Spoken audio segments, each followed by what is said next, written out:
இது மகிமை நேரம். கர்த்தருடைய பரிசுத்தமான நாமத்துக்கு ஸ்தோத்திரம் உண்டாவதாக. இந்த நாளிலும் ஆண்டவருடைய வார்த்தையை உங்களோடு பகிர்ந்து கொள்வதிலே மகிழ்ச்சி அடைகிறேன். நாம் 2 நாட்களாக வேண்டிக் கொள்ளுங்கள் என்கிற தலைப்பிலே நாம் தியானித்தோம். முதலாவதாக பின்மாறி காலத்து மழையை கர்த்தரிடத்தில் வேண்டிக் கொள்ளுங்கள் என்று சொல்லி நாம பார்த்தோம். நேற்றைய தினத்திலே எருசலேமின் சமாதானத்துக்காக வேண்டிக் கொள்ளுங்கள். எத்தனையோ காரியங்களுக்காக நாம் விண்ணப்பம் பண்ணுகிறோம், வேண்டுதல் செய்கிறோம். இந்த நாளிலும் கூட ஆண்டவர் நமக்கு ஒரு நல்ல ஆலோசனையை கொடுக்கிறார். 1 தீமோத்தேயு 2ஆம் அதிகாரம் 1ஆம் வசனம். நான் பிரதானமாய் சொல்லுகிற புத்தி என்னவெனில், எல்லா மனுஷருக்காகவும் விண்ணப்பங்களையும் ஜெபங்களையும் வேண்டுதல்களையும் ஸ்தோத்திரங்களையும் பண்ண வேண்டும். எல்லா மனுஷருக்காகவும் நாம் என்ன செய்ய வேண்டும்? விண்ணப்பங்களையும் ஜெபங்களையும் வேண்டுதல்களையும் ஸ்தோத்திரங்களையும் பண்ண வேண்டும். நம்ம அநேக வேளைகளிலே நமக்காகவே நாம ஜெபித்து கொண்டிருக்கிறோம். நம்முடைய காரியம், நம்ம பிள்ளைகள், நம்முடைய ஆசீர்வாதத்திற்காக, நம்முடைய சுகத்துக்காக நம்மை சுற்றியே நம்முடைய ஜெபம் அநேக வேளைகளிலே இருக்கிறது. ஆனால் ஆண்டவருடைய வார்த்தை இந்த நாளிலே நமக்கு என்ன கற்றுக் கொடுக்கிறது? நாம் என்ன செய்ய வேண்டுமா? எல்லா மனுஷருக்காக நாம் விண்ணப்பம் பண்ண வேண்டும், ஜெபிக்க வேண்டும், வேண்டுதல் செய்ய வேண்டும், அவர்களுக்காக நாம ஸ்தோத்திரம் பண்ண வேண்டும் என்று சொல்லி இந்த நாளிலே ஆண்டவர் நமக்கு ஒரு நல்ல ஆலோசனையை தருகிறார். ஏன் நாம் மற்றவர்களுக்காக ஜெபிக்க வேண்டும்? நமக்கு நல்ல வசனம், சத்தியம் எல்லாருக்கும் நமக்கு தெரியும். யோபிலே நாம பார்க்கிற போது, யோபு 42ஆம் அதிகாரம் 8ஆம் வசனத்திலே பார்க்கிற பொழுது, என் தாசனாகிய யோபுவும் உங்களுக்காக வேண்டுதல் செய்வான். அந்த நண்பர்கள் எப்படிப்பட்ட நண்பர்கள்? யோபுவை குறை கூறி காயப்படுத்தி வேதனைப்படுத்திய நண்பர்கள். ஆனாலும் ஆண்டவர் சொல்லுகிறார், யோபு, என் தாசனாகிய யோபு உங்களுக்காக வேண்டுதல் செய்வான். அந்த யோபு தன் சிநேகிதர்களுக்காக வேண்டுதல் செய்த போது அந்த யோபின் சிறையிருப்பு திருப்பப்பட்டது. ஒருவேளை நம்முடைய வாழ்க்கையிலே நமக்கு அநேக சிறையிருப்புகள், பிரச்சனைகள் இருக்கலாம். ஆனாலும் கூட ஒரு குறிப்பிட்ட நேரம் ஒதுக்கி நம்முடைய ஜெப நேரத்துல மற்றவர்களுக்காக நம்ம ஜெபிக்கிற பொழுது எத்தனையோ பலவீனர்களை நாம பார்க்கிறோம். அநேகர் இந்த நாட்களிலே பல்வேறு வியாதிப்பட்டு படுக்கையிலே இருக்கிறதை நாம கேள்விப்படுகிறோம். ஒருவேளை இன்றைக்கு நமக்கு ஆண்டவர் நல்ல சரீர சுகத்தையும் பலத்தையும் ஆரோக்கியத்தையும் நல்ல தெளிவான மனநிலையும் கொடுத்திருக்கிறார். ஆனால் பாதிக்கப்பட்ட மக்கள் இன்றைக்கு அநேகர் இருக்கிறார்கள். நமக்கு நினைவுக்கு வருகிற, நமக்கு தெரிந்திருக்கிற நபர்களுக்காக நாம் என்ன செய்ய வேண்டும்? ஜெபிப்பது நம்முடைய கடமை.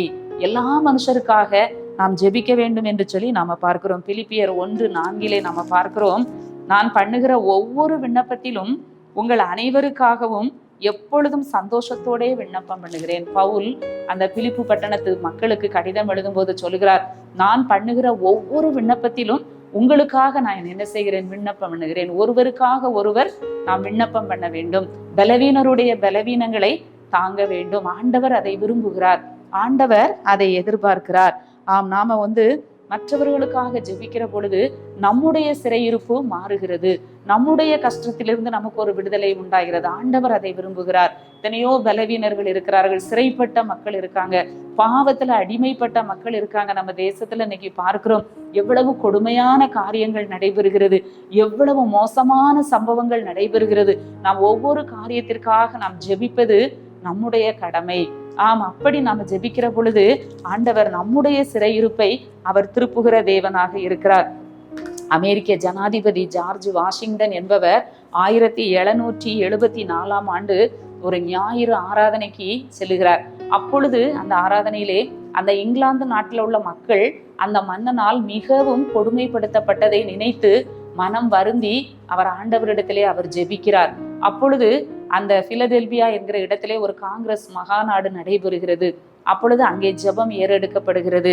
அதிலே அந்த மகாநாட்டிலே 35ஆம் சங்கீதம் வாசிக்கப்பட்டு அருள் திரு ஜேக்கப் டச் என்பவர் ஜெபித்தார்.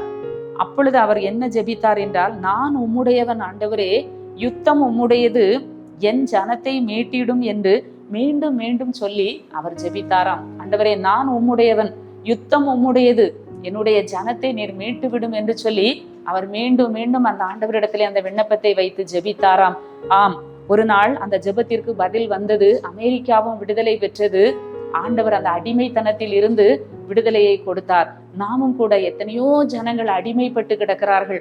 பாவத்திலும் சாபத்திலும் வியாதியிலும் நம்முடைய கண்களுக்கு முன்பாக நமக்கு தெரிந்திருக்கிறபடி எத்தனையோ ஜனங்கள் அடிமைப்பட்டு கிடக்கிறார்கள். நாம் அவர்களுக்காக நாம் ஜெபிக்க வேண்டியது நம்முடைய கடமை என்று சொல்லி நாம் பார்க்கிறோம்.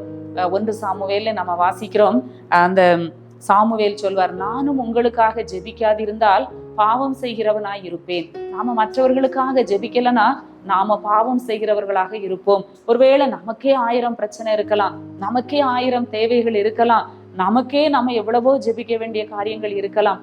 ஆனாலும் கூட நம்ம எல்லாருக்காகவும் நம் விண்ணப்பங்களையும் வேண்டுதல்களையும் ஸ்தோத்திரங்களையும் நாம் ஏறெடுக்க வேண்டும் என்று சொல்லி ஆண்டவர் சொல்லுகிறார். இந்த காலை வேளையிலே ஆண்டவர் நமக்கு கொடுத்த இந்த ஆலோசனைக்கு நாம் கீழ்ப்படிந்து மற்றவர்களுக்காக ஜெபிக்கிற பொழுது நம்ம வாழ்க்கையில் இருக்கிற பிரச்சனைகள் மாறும், நம்முடைய வாழ்க்கையில் இருக்கிற சிறையிருப்பு மாறும் என்பதில் சந்தேகம் இல்லை.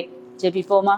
எங்களை நேசிக்கிற நல்ல ஆண்டவரே, இந்த காலை வேளைக்காக உம்மை துதிக்கிறோம், உம்மை ஸ்தோத்தரிக்கிறோம். இந்த நாளை எங்களுக்கு ஆசீர்வதித்து கொடுங்க. காலை வேளையிலே ஆண்டவர் எங்களுக்கு கொடுத்த நல்ல ஆலோசனைக்காக, கட்டளைக்காக நாங்கள் உமக்கு நன்றி செலுத்துகிறோம். எல்லாருக்காகவும் நாங்கள் ஜெபிக்க, எல்லாருக்காக நாங்கள் விண்ணப்பங்களையும் வேண்டுதல்களையும் செய்ய ஆண்டவர் எங்களுக்கு நல்ல மனதை தாரும். மீட்பர் இயேசு கிறிஸ்துவின் மூலம் ஜெபிக்கிறோம் நல்ல பிதாவே, ஆமீன்.